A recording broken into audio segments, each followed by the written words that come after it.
In this organic chemistry screencast, we're going to look at reactions of aromatic compounds through a mechanism called electrophilic aromatic substitution, or EAS.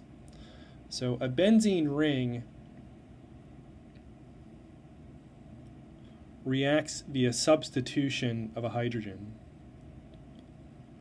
So in these two examples shown, we're treating the molecule with bromine and the Lewis acid iron tribromide.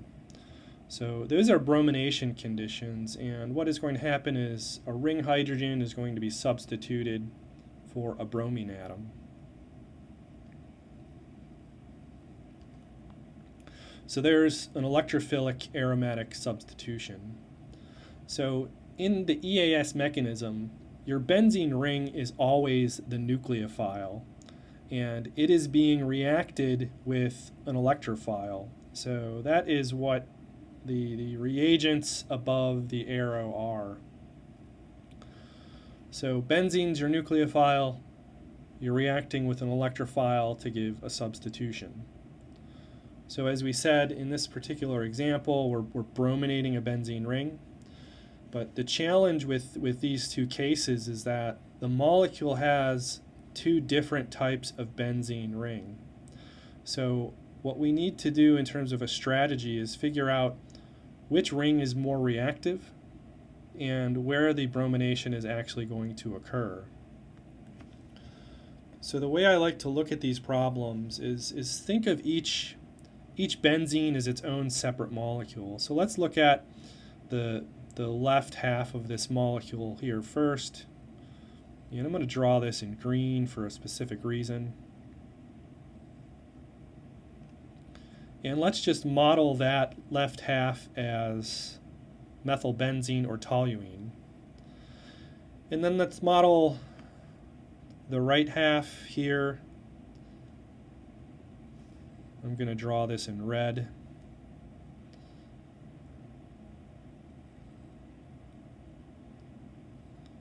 Let's just model this as, we'll model it as a ketone. So specifically what we're interested in, they both have benzene rings, they're both monosubstituted, and how does that substituent activate or deactivate the ring? And where does that substituent direct an incoming electrophile? So I drew the methylbenzene in green because it is more reactive than benzene. And we know that because it will donate electron density through the sigma bond in a process called induction, making this ring more electron rich than benzene itself, if benzene is our benchmark. Our other molecule here, we have a ketone. I've drawn it in red. It's less reactive than benzene. So why is that? Well, let's consider the benzylic carbon here. It's in the oxidation state of a ketone. Let's look at a resonance form of that.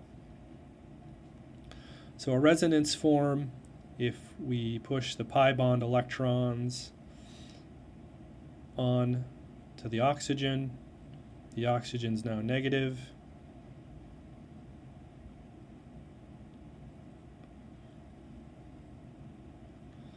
The benzylic carbon's now positive. So the benzylic carbon's positive, and what that means is through resonance, the pi bond electron density in the ring can be delocalized towards that benzylic position. So what effect does that have on the ring?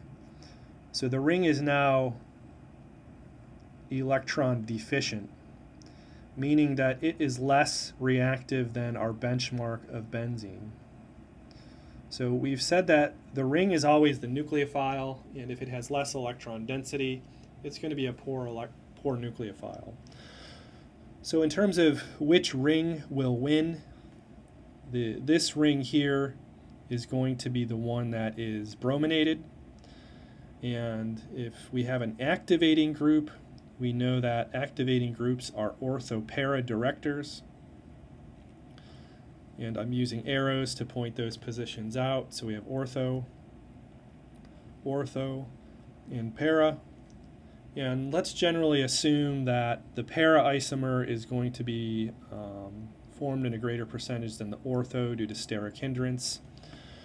And using that strategy, we can therefore predict the product correctly in that the left benzene ring is going to be substituted with bromine para to this methylene substituent.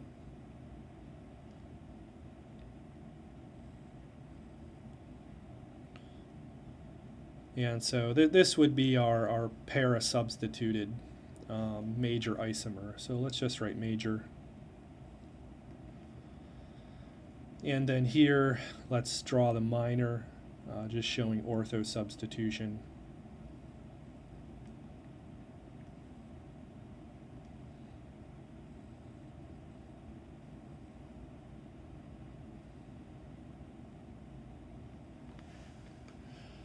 So as a recap, when you're given a molecule with two benzene rings, treat each ring as its own monosubstituted benzene. Identify if the substituent is either activating or deactivating.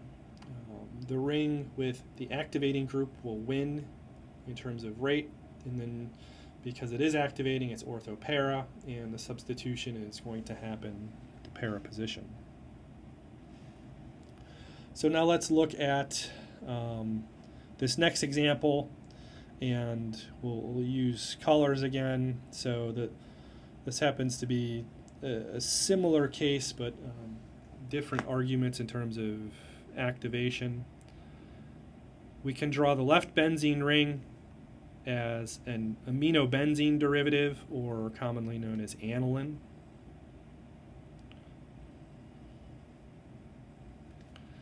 So I've drawn it green because the nitrogen bears a lone pair that can be delocalized into the ring, and then that's increasing electron density in the ring at the ortho and para positions. So it's an activating group, and it directs ortho-para.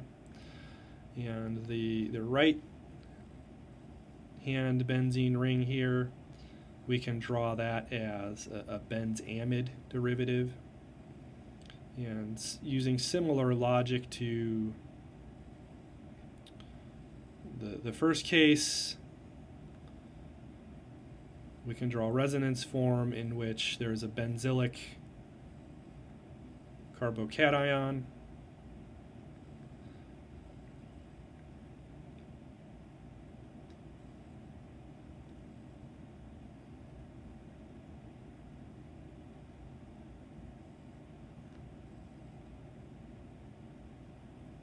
So that plus charge is pulling electron density out of the benzene ring, making it electron deficient, so it's less reactive than benzene. The aniline moiety is therefore more reactive. It's an ortho-para director, and again, ortho is a 1-2 relationship to the existing substituent. Para is 1-4. So the bromination or substitution is going to happen para to the nitrogen.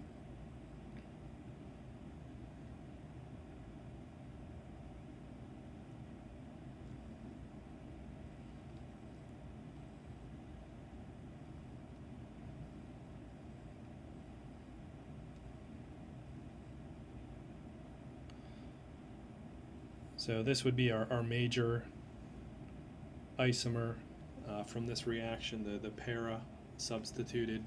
Again, the minor would be the ortho isomer as well. So to recap, this has been an examination of some reactions of aromatic compounds using the EAS mechanism, specifically when you have two benzene rings in one molecule. Identify them each as monosubstituted benzenes, determine if that substituent is activating through induction or through resonance, or deactivating. And activating rings will always win in terms of the rate, and because they are activating, they are ortho-para, and generally the para isomer wins in terms of percentage over the ortho.